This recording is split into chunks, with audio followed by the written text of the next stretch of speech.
السلام عليكم ورحمة الله وبركاته. بسم الله الرحمن الرحيم. I want to welcome everyone, and it's my pleasure to kick us off this Friday evening's talk with a very special, not guest, I wouldn't say guest, but really a core member of our community here. So we're just about to get started. If you're in the masjid and you're here for the talk, please make your way to the main musalla. And with that, it's my pleasure to introduce Dr. Omar Fisher. Dr. Omar Fisher is a core member of our community here who's given a talk whose title is What is an Aligned Leader?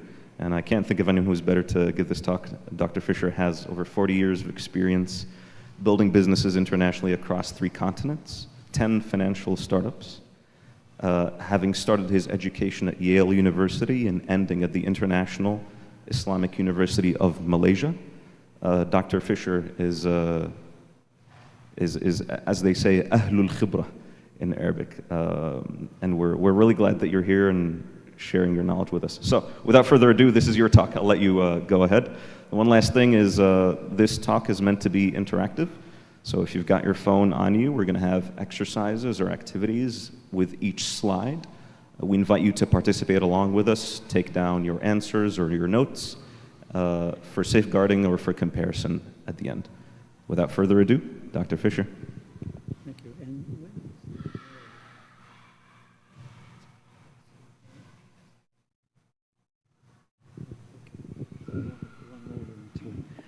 Bismillah ar-Rahman ar-Rahim. Alhamdulillah Rabbil Alameen. I'd like to welcome you all here on a Friday night. I know we all have options of what to do with our time, and you've made, in my opinion, and I'll encourage you, a very intelligent and positive decision to expand your knowledge. Those of you who benefited from Sheikh Jamal's khutbah today, Friday, it was about knowledge. And tonight, we will take a few minutes and we'll talk about a slice of that knowledge in action, which is one way to think about leadership. And actually, I gave a lot of thinking about this and research, and I commend you, as your time allows, to maybe look at the Heart Math Institute in California, which for 40 years has done exceptional research and very scientific studies, peer-reviewed in many cases, about the alignment between the human heart and the human brain, or mind, although I believe mind is bigger than the brain, but that's a different discussion. And so that alignment is part of what flows through our discussion tonight about the idea of leadership. So what I'd like to do first, and this is our agenda, I think altogether maybe 35 minutes, 45 minutes, but the most exciting part, I hope, for you is going to be the exercises. So I encourage this to be interactive. If you have some questions along the way, something I'm saying that might not be clear, you can raise your hand. So, Bismillah ar-Rahman ar-Rahim, and those who have responded to their Lord and established prayer, and those affairs are determined by consultation among themselves, and they spend from what we have provided them, are leaders.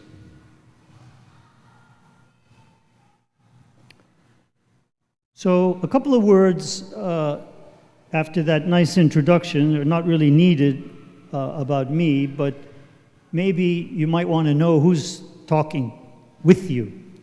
Not at you, but with you. Right? We're having a conversation. Think about it that way. So I started my journey with Islam in 1980 when I happened to be living in Cairo doing management consulting assignment, which, by the way, was a little bit akin to rebuilding the pyramids, because we were working on telephony on rebuilding the phone system of the nation of Egypt, introducing electronic switches. Again, anyone's interested, we can have a cup of tea. I've got great stories. But there I came to understand more about Islam, and what drew me forward is a particular person. May Allah be pleased with him. He's left us now. And it was the Islamic character. And for me, I explained the Islamic character as the Asna al-Husna. Although the 99 names, of course, of Allah are perfection. So the best we can do in many of these categories will help shape the character as to who we can become. And as you'll see in a moment, I have a quotation which frames our discussion, which is, what and who is a leader? I say that you can't lead others before first you lead yourself. And for me, that's a lot of the deen, the faith of Islam, is helping us to become better leaders internally and reflecting that as a role model. Make sense? So let's see some of you. Who do you think, how would you describe a leader? Any volunteers? A leader is a servant of everybody. A servant. Yes, he's serving everybody to make sure they fulfill the needs. Yeah, excellent. So actually there are 8 models of leadership. We won't go into that tonight, but one of the models of leadership is servant. Another is democratic, and I've invented one which I call the conscious leader, which you'll see at the end of the talk if maybe it has more meaning for you. Anyone else want to say who a leader is? Yes. A CEO. Well, by title, a CEO is a leader, yes. Please. Someone who's inspiring. Someone who's inspiring, absolutely. Yeah, a leader, by definition, should have followers. But the followers need direction, and that direction comes from the inspiration of the leaders. Now, what is the source of inspiration? Many things, charisma, knowledge. Allah. Ultimately, I believe all inspiration comes from the 7th dimension. We're in the 3 dimension. So let's check with some of the sisters. Who is a leader in your estimation? And be loud so we can hear you, please. This microphone's Yeah. working. Any sister want to volunteer? Who's a leader? Someone who's dominating or takes control. Is that a positive or a negative? Can be both. Okay, fair enough. Anyone else? Any other sister want to say who a leader is? Okay. So together, let's explore what we know from the textbooks is a leader has vision, is inspiring, is a role model, is a good communicator, has some empathy. A leader is someone who can plan. But tonight I want to talk from a slightly different dimension and maybe open your mind with some new ideas and new knowledge. First and foremost, it's good to establish a leader gets things done through people. This actually is the definition back in the 60s from Peter Drucker, who's a very famous and advisedly so, management expert. A leader gets things done through other people.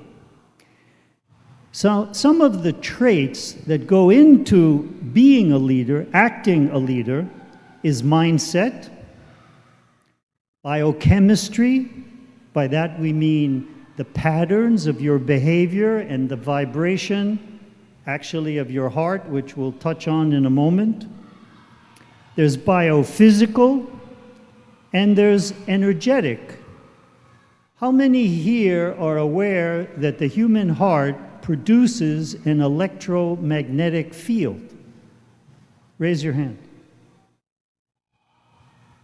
Yeah, that's a very interesting fact that we'll come back to. And of course, leadership traits in the blend should include a spiritual dimension, what I prefer to call spiritual intelligence. So why is leadership important? Effective leaders get things done. They train and ideally uplift their followers.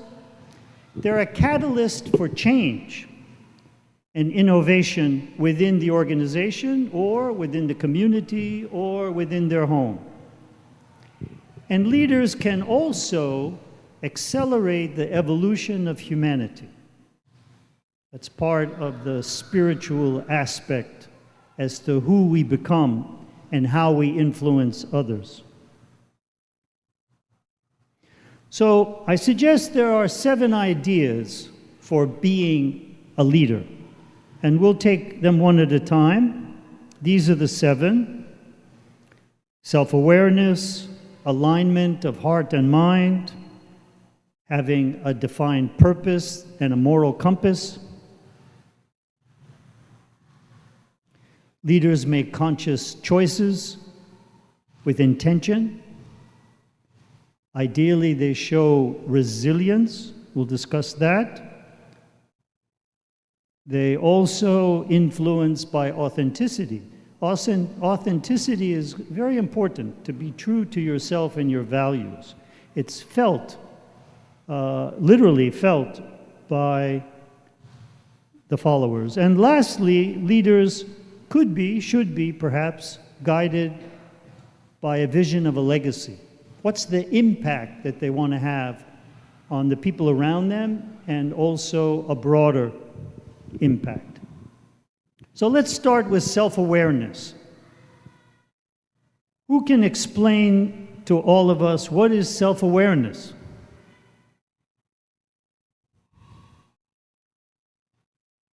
Sisters? Self-awareness. What is it?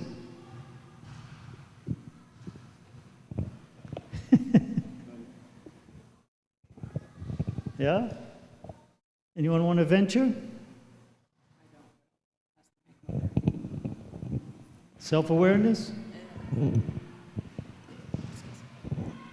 I would say the ability to reflect and understand your own actions and grow based on those actions. So the question is, who is thinking your thoughts?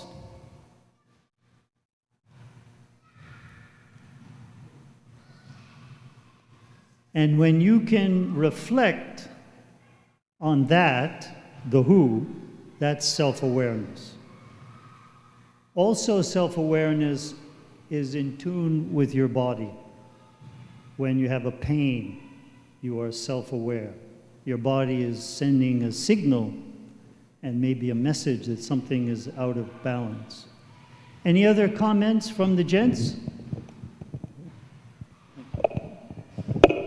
Self-awareness? How can you improve self-awareness?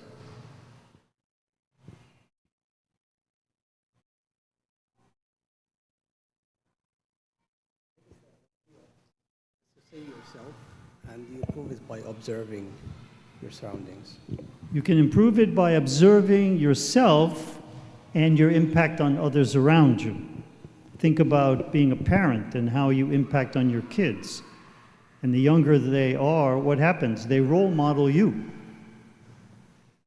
So it's important when you're giving instructions or how you're reacting maybe in anger, to develop also that voice in the head or that self-awareness where you could say, is this really the way I want to show up?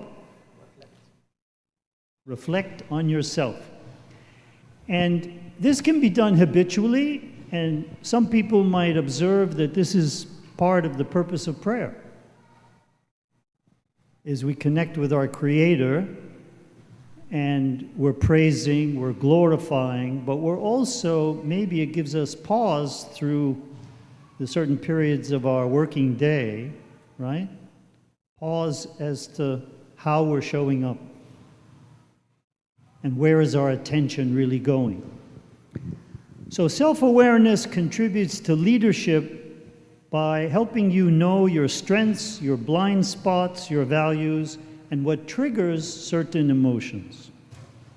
It's important because without self-awareness, leadership no longer is intentional. It becomes more reactive.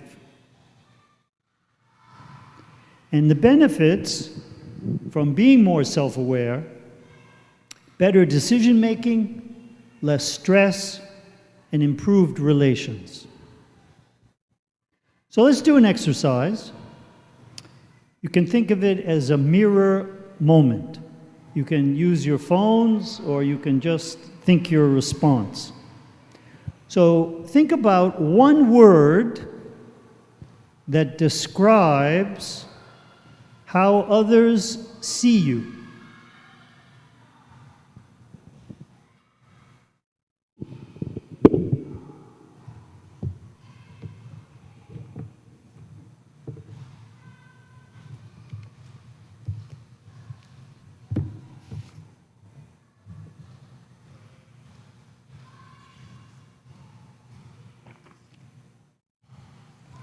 Got it? Okay. Next, think one word how you see yourself.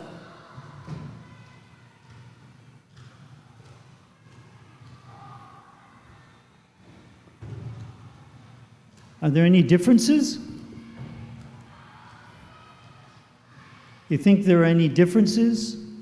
The first answer from the second answer? How you see yourself is how other people see you?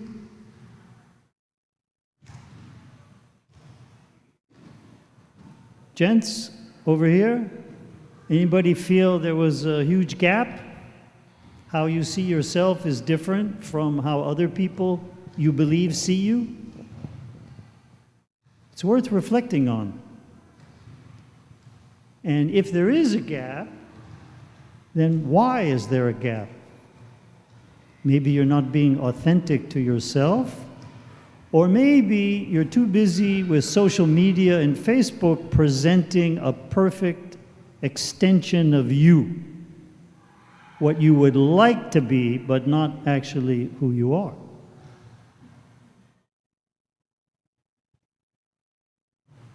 So any questions? Number one, key is self-awareness. Number two, yes? Question about the last slide. Is the goal then for the internal world and the external world to meet in the middle? To have coherence, to have an alignment, which is the next slide, the next concept. So I said that a lot of research has been done in the last 4 decades in many places in Europe and so on, but the HeartMath Institute in California is superb in my opinion. And one of the things they found is that the human heart has 40,000 neurons. A neuron is also existing in the brain.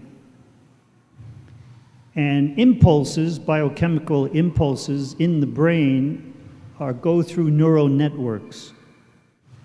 And if you think a thought enough times, it creates a pathway. And the pathway then influences your habits, essentially. It's a conditioning, right? So certain things set you off. You get agitated, maybe in traffic,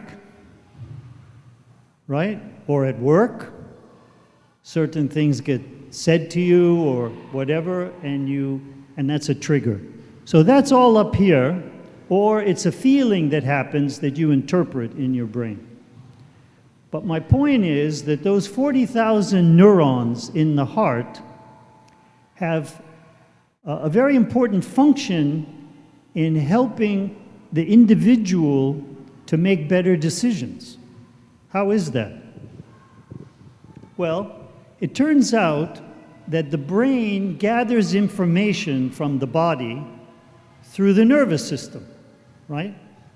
The sympathetic and the parasympathetic nervous system.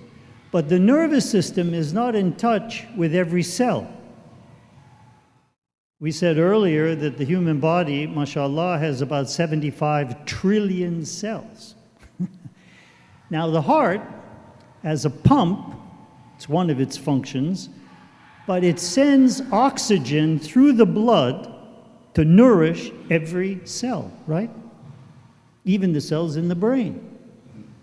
And what happens to the blood? It circulates back to the heart.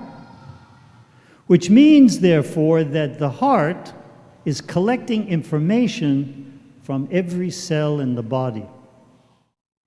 And then it sends it. There are 4 ways that the heart can communicate with the human brain. One of them is the vagus nerve on the left side.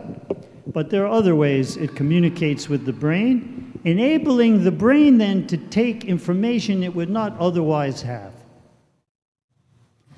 Now, the point of alignment is that when your heart is in coherence with the functioning of the brain, you can actually amplify your thinking, amplify your vibration.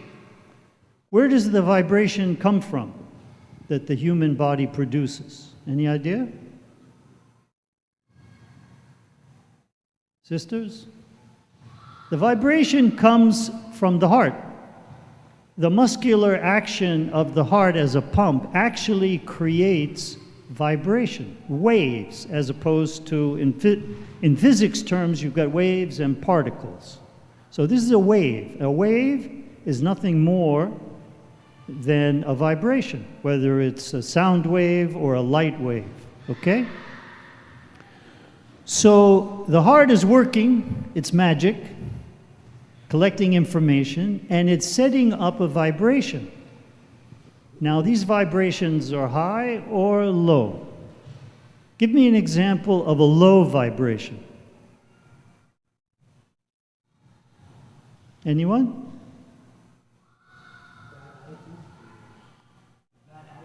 Bad attitude, anger, grief, sadness. Those are all very low vibrations. Give me an example of a high vibration. Laughter. Any high vibrations over here?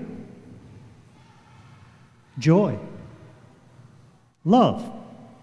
And actually, it fascinates me that Dr. David Hawkins, in the middle 60s, studied for 35 years human consciousness and the expressions through the body, and came with a map of consciousness. And he looked at these vibrations from low to high. It's on a logarithmic scale. But what fascinates me is that 200, so this is on a scale of 1 to 1,000. On 200 is courage. Everything above courage, you get to love, you get to quietude, calmness, something called bliss. All of that is above 200, goes to 600, 700, like that. Anger is around 100. Just to give you an idea. So, when the heart is pumping and has a vibration which is in sync, in synchronicity, it's moving at the same rate of frequency, measured in hertz, right? As the brain, then that feeling or the thought gets amplified. And coherence happens. When they're not in sync, So you're thinking nice thoughts, but somebody punched you in the gut, or you think they did, and you're feeling it that way. Then you have dissonance, you have conflict. And you probably feel it in your whole body as a dis-ease, as an uncomfortable situation, until you can either rationalize the thought or the pain dissipates. Make sense? So this all applies to leadership from the point of view that having coherence helps you as a person in tough situations. Wouldn't you agree? Yeah. It makes you stronger from the inside. It improves focus, and it can enhance something called intuition. Intuition is something that comes to us in dreams, but intuition can also come to us during the day. And in my world, intuition and inspiration are very close. And typically, women, ladies, are better at intuition only because us men, we don't practice it.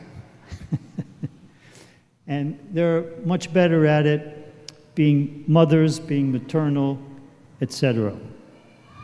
So let's do an exercise. What I'd like for you all to do to start to feel this coherence is let's breathe. Okay? Be deliberate about breathing. So don't think about any particular thing. Try to focus on your breathing. Breathe in, and I suggest that you can inhale like 4 or 5 times. Hold it for 3 seconds, and then exhale and count the exhales. So let's do this for about a minute, and we'll see if anything changes in your homeostasis, in the way you're feeling, right? Okay, so inhale, exhale, inhale, exhale. One more time. Inhale. Exhale.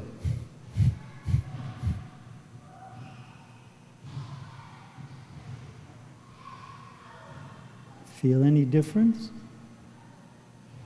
Ideally, you'll be a little bit more calm. Maybe even a bit more focused. Your mind is more relaxed, partly because you took in more deliberately the oxygen. Most people breathe from the upper third of the lungs. It's much better and healthier to breathe from the diaphragm, down here in the sacral area. Number 3,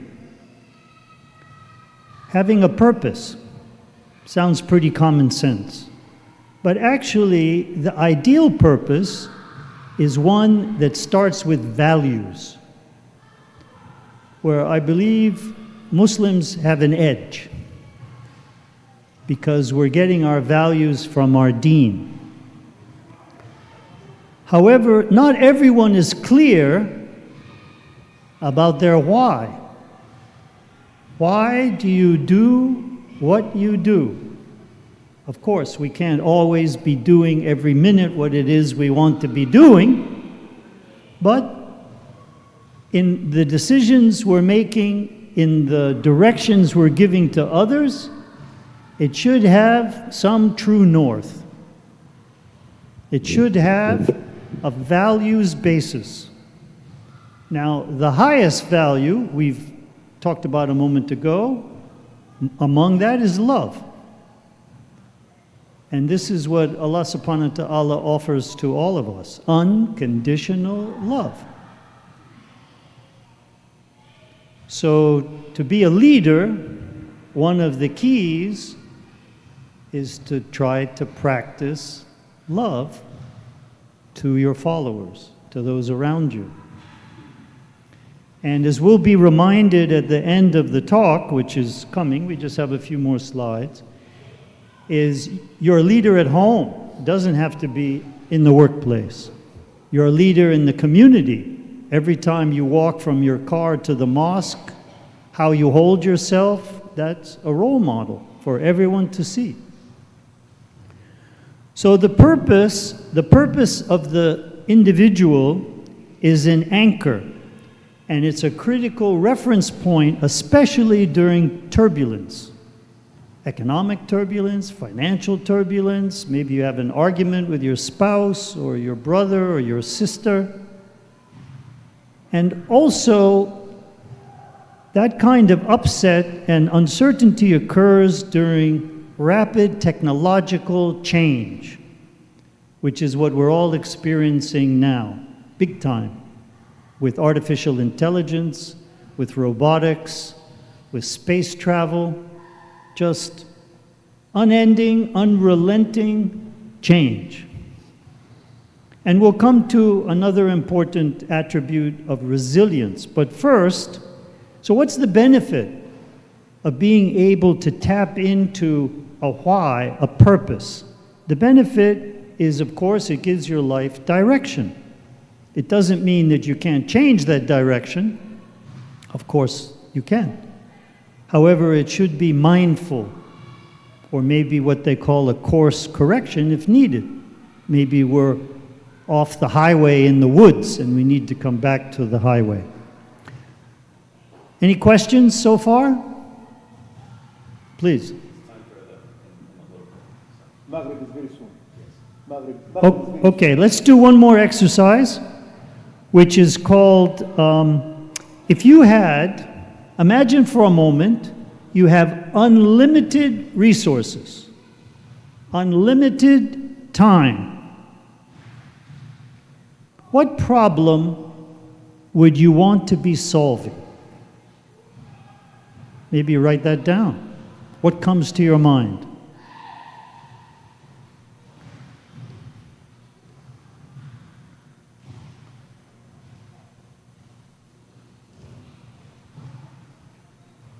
Anybody want to share what comes to your mind?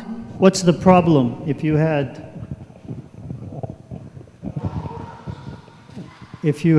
unlimited resources, unlimited time? What's the problem you'd solve? I have a couple, but one of them is fixing agriculture. Fixing agriculture. Growing we take, food we take sustainably. food and food supply for granted. Hunger. Yeah, that's a huge one. And literacy of reading as well as financial literacy. Fighting. The conflict between people, between tribes, between borders. Ladies, any contributions? What's the problem you would work on? What's your why? Peace. Education. Who? Educate who? Every Muslim. Educate what?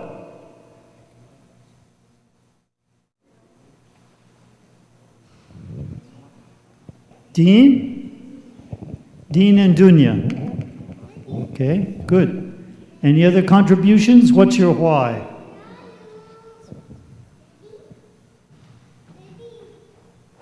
Just as we're getting ready for prayer, last contributions.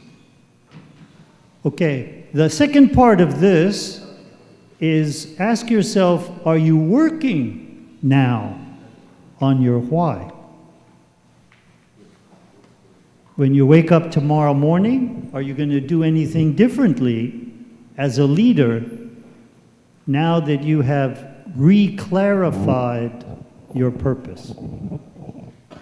Think about that while we go to prayer.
Assalamu alaikum wa rahmatullah. Bismillah. We're going to be resuming our inviting of introspection talk. It's really thoughtful.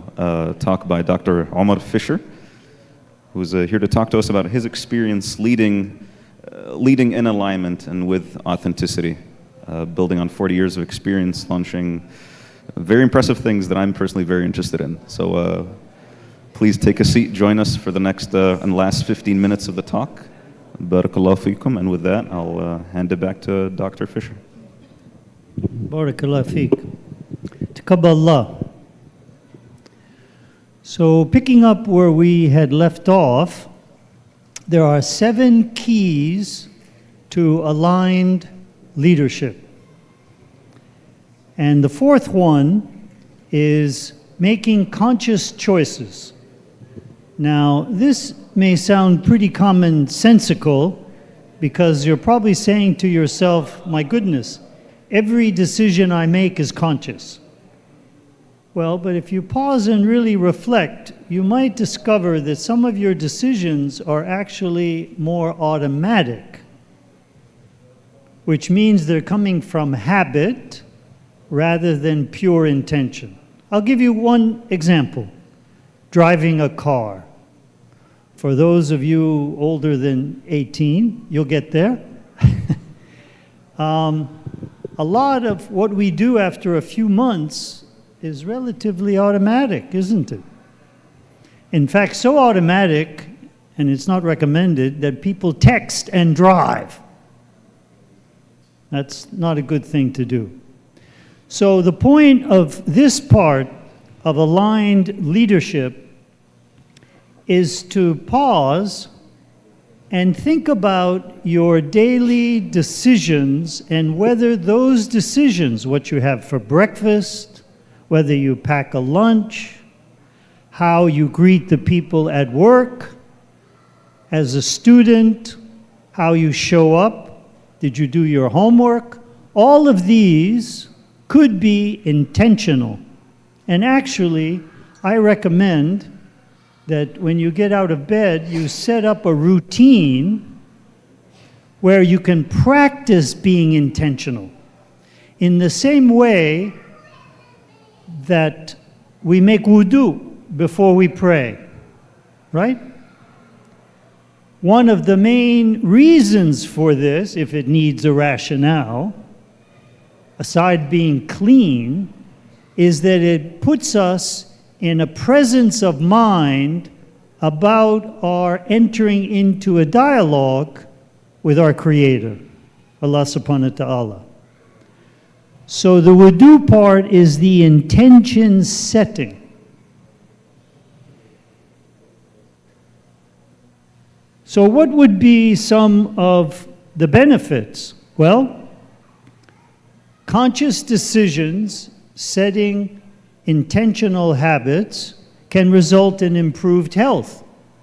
Less dissonance we were talking about before the prayer. Inner conflict that your mind is racing ahead and your heart and body is not ready.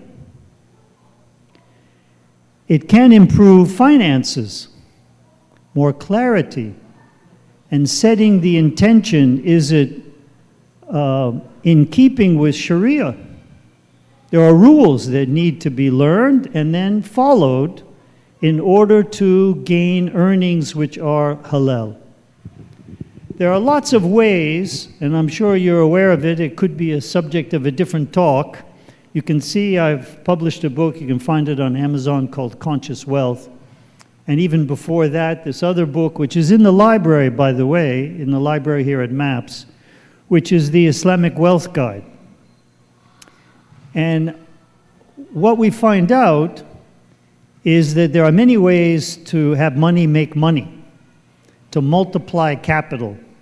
And in fact, some of the easiest ways, how many here know what short selling is? Show of hands. Short selling. Okay, well, the big banks are doing it every day out of their trading desks and making billions. That's with a B. However, short selling means that you're selling something you don't own to buy it back cheaper. And they have perfected this, and in the laws of the United States, it's allowed, sadly. And this is one of the ways that the big banks have been manipulating the price of gold for almost 40 years, is by doing naked short selling. Anyway, take me aside if you want a cup of tea and we can discuss that. But the idea is, from Islamic point of view, short selling is absolutely haram. You can never sell something that you don't own. So if you want your investments to be Sharia compliant, and hence any earnings that come, then you need to be informed and be clear with your intentions. So as a leader, clarity of mind brings about health for you and health for your organization and health at home as well.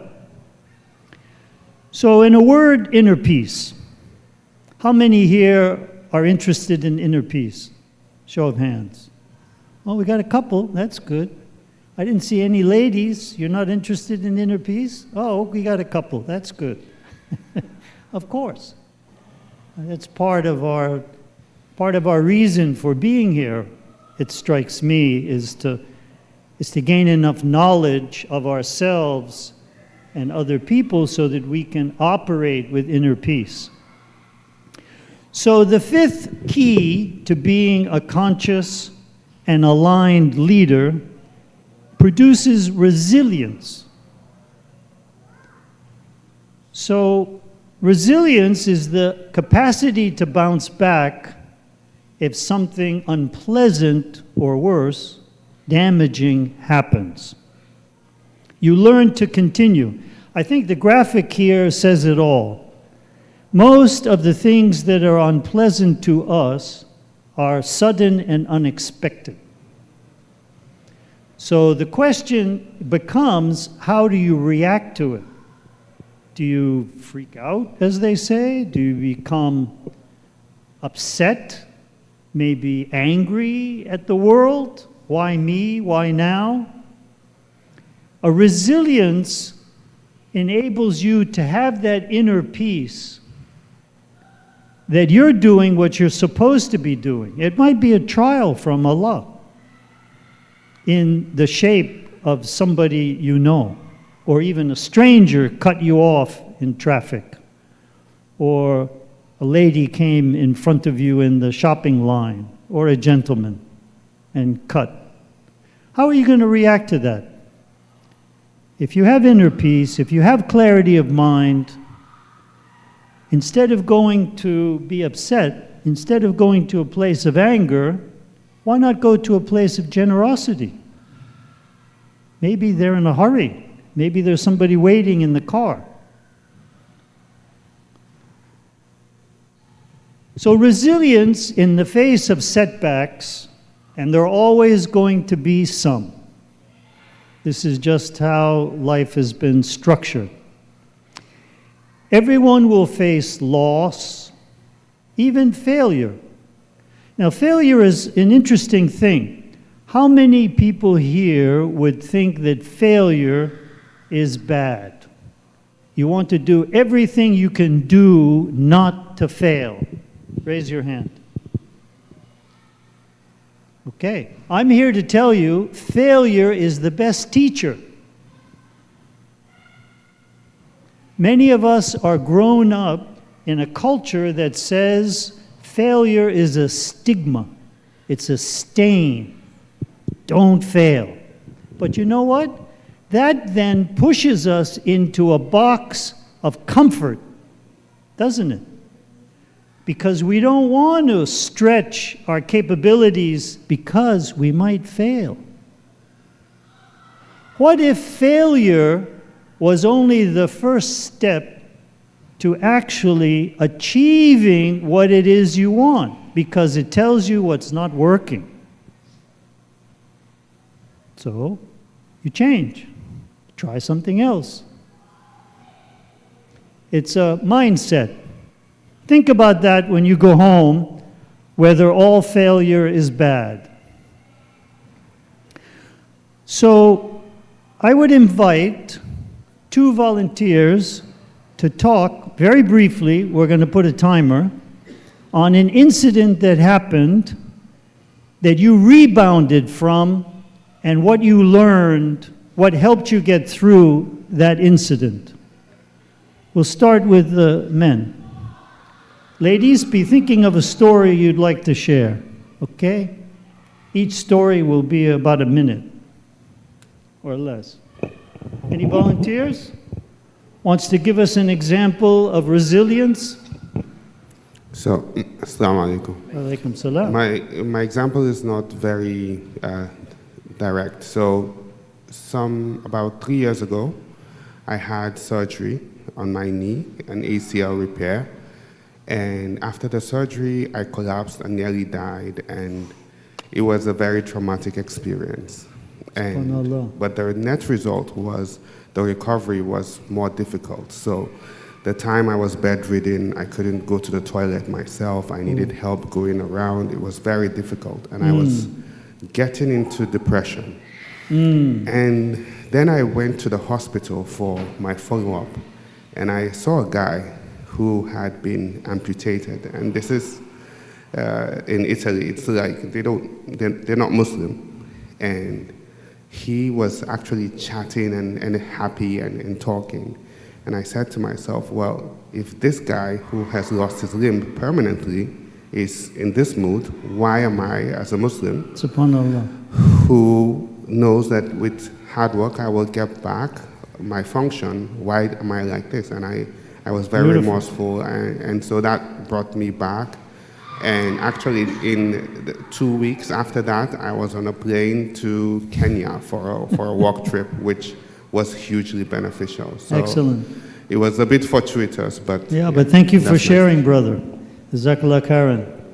And may the way forward be easy for you. But that's a great example of resilience. And resilience is as much mental as anything else, which is what you discovered. My younger brother was in an automobile accident in college in Emory, Georgia. He was in the back seat, but the car flipped over and he actually broke his neck. So he became what's called a quadriplegic, which means he had no function on any of his limbs except a little bit of his left arm. He could have gross motor movement. Of course, it's very traumatic and difficult to adjust to. But after a few years, my brother had a smile on his face, and he ended up being hired by AT&T in Atlanta, Georgia. And a few years later, he learned code. He taught himself code back in the days when you had to punch the keyboard. So a lot is attitude, how you take the failure, whether there's something that you can learn from the trials that Allah sends our way. Is there a sister that would like to share a story of resilience?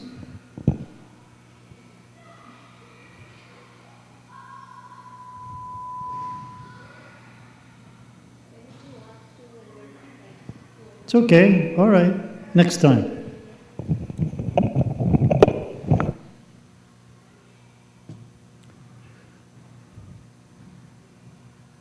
So number 6 has to do with authenticity. And authenticity is both an internal trait, but it's also how we come across when we want to connect with another person. So to put it in what we call vernacular, or sort of local language, is what's your agenda? When you want to communicate with somebody as a leader, are you carrying an agenda?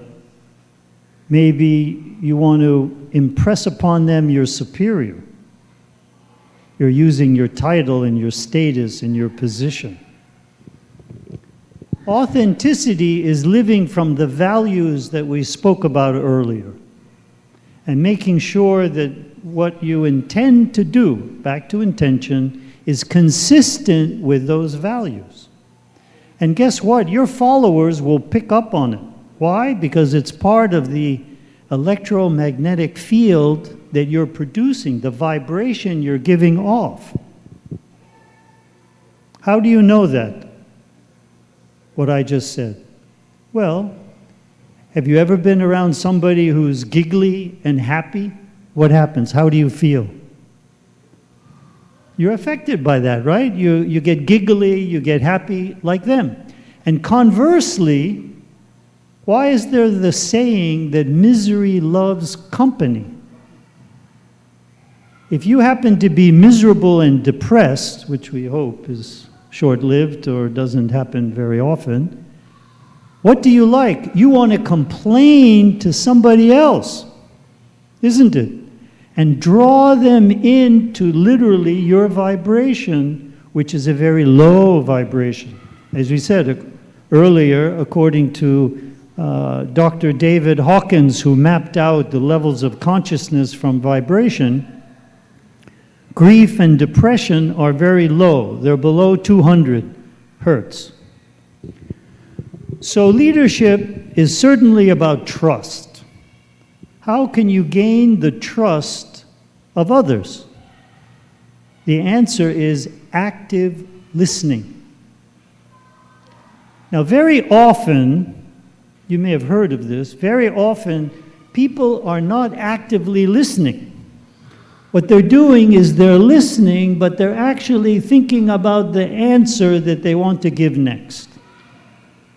Instead of opening your heart and listening with all of yourself and watching the body language of the other person. Some people have written a lot about empathy. Empathy, which is how you can sympathize, how you can get literally into the vibration of the other person. I prefer the term emotional intelligence.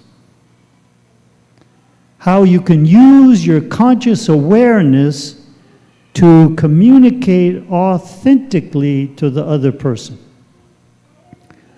So let's do a short exercise. Find a pair. Find a neighbor, okay? And for 30, 40 seconds, I want your neighbor, you choose who goes first. Because you're going to tell them about a joy that happened to you recently.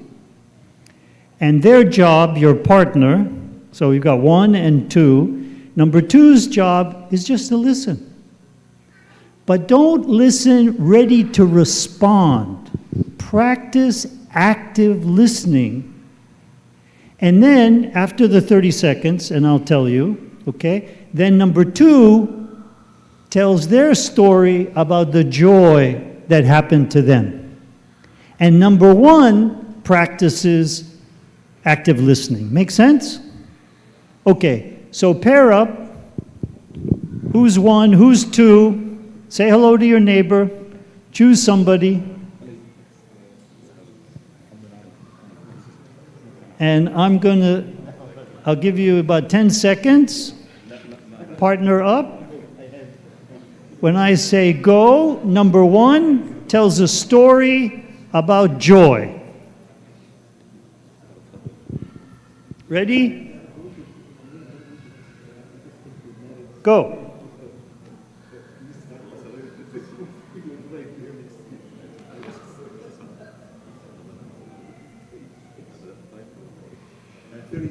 Yes, 30 seconds. Go. Number 1 talks to number 2 about joy.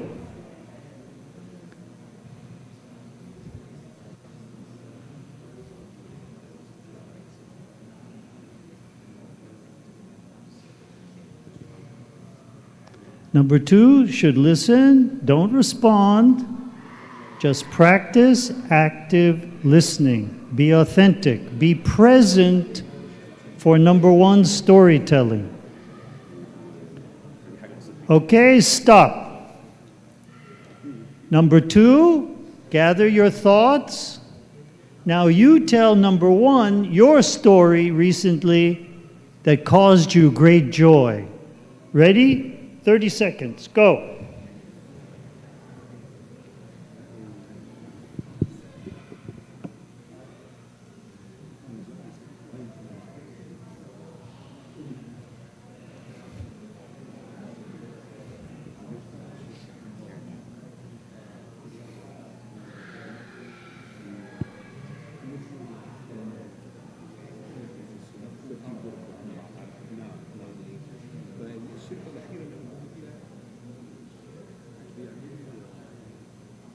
Okay, stop.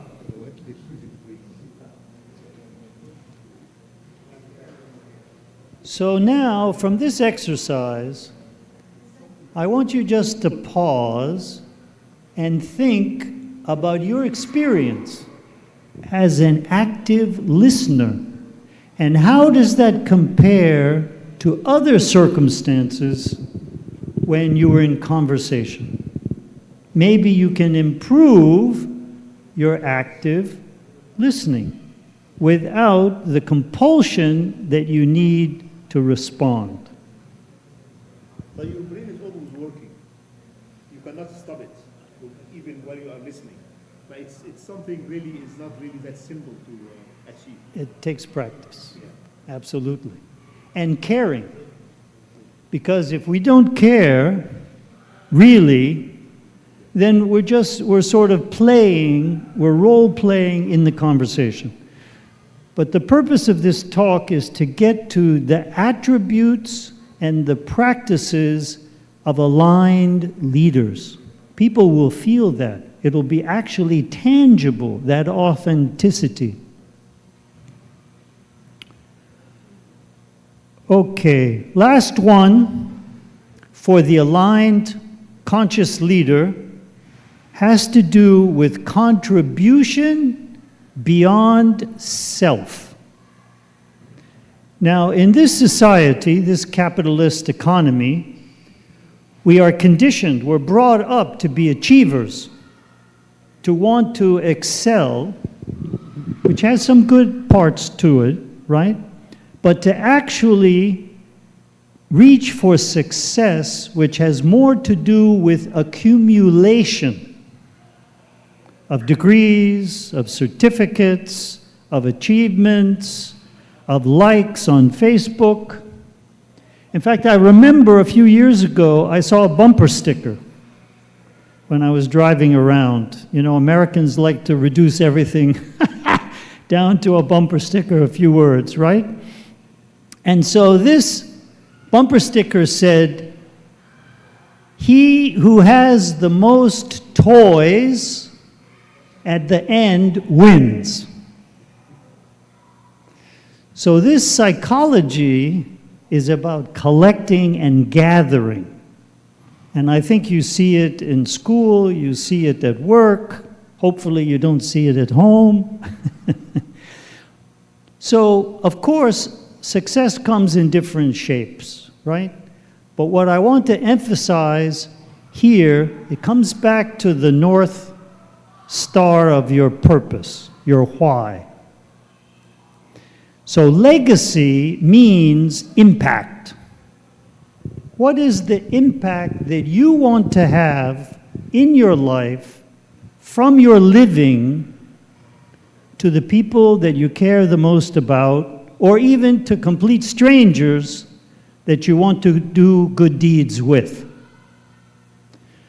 So pause, take a moment, and the exercise for this one is ask yourself a simple question. What is it that you would like to be remembered for from the people who you care the most about? Think about that, write it down, type it on your phone. That's called legacy.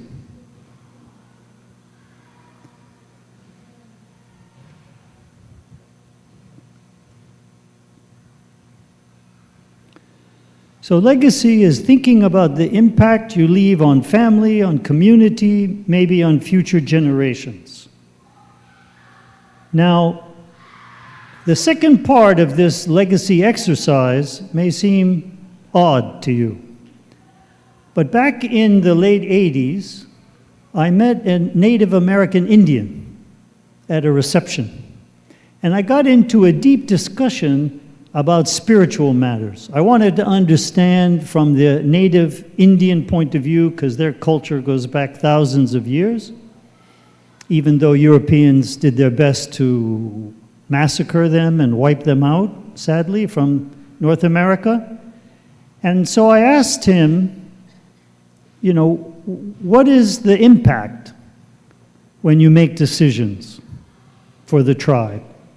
And he said something that stuck with me, which is that the wise people on the council, when they make an important decision, they always think about the impact on the seventh generation. If a generation is roughly 30 years, you're talking 200 years. So my question to you now, the second part of this legacy, is using the precious and limited time that Allah has given each one of us on earth at this moment. What impact would you like to make 200 years from now? Think about that. And is that consistent with when you answer the question about why and what is your purpose? So wrapping up,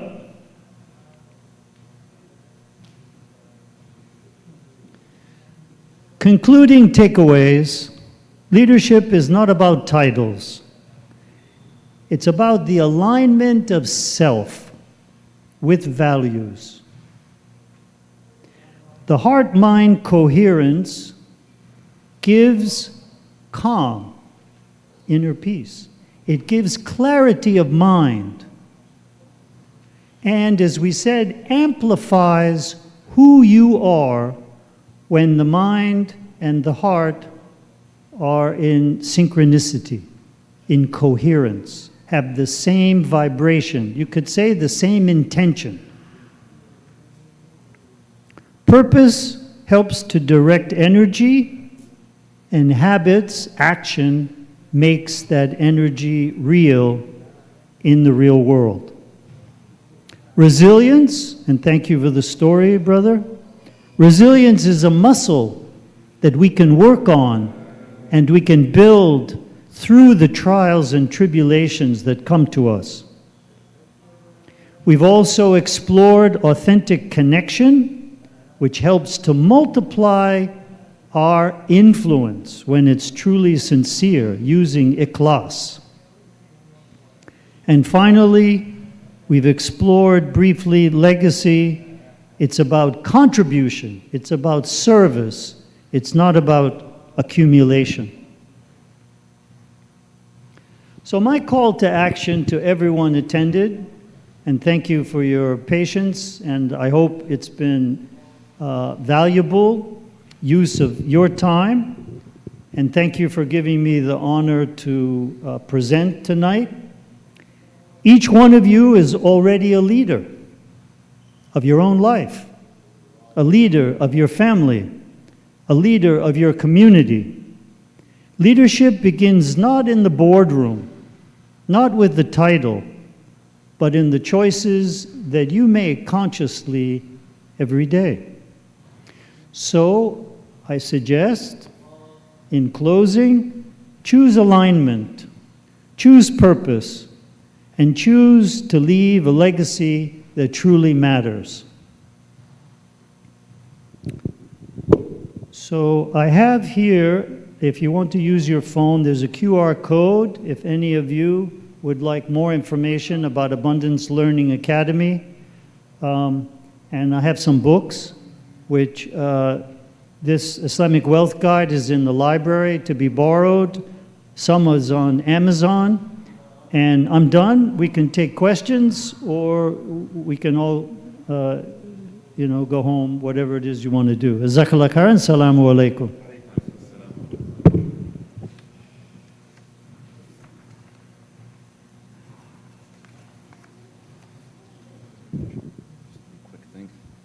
Jazakallah khair. Dr. Fisher, thank you so much for that. There's a lot for me to think about, and I hope that's true for everyone here as well. Quick advertisement, if you've got a topic that you want to talk about on Friday evenings, please come forward. We'd love to hear your experience. It can be about leadership, finance, how to play soccer really good, I don't know. Let us know. Come talk to Sheikh Adam or Sheikh Juban or anyone here, and we'll be happy to set you up. Jazakumullah khair. Assalamu alaikum wa rahmatullah.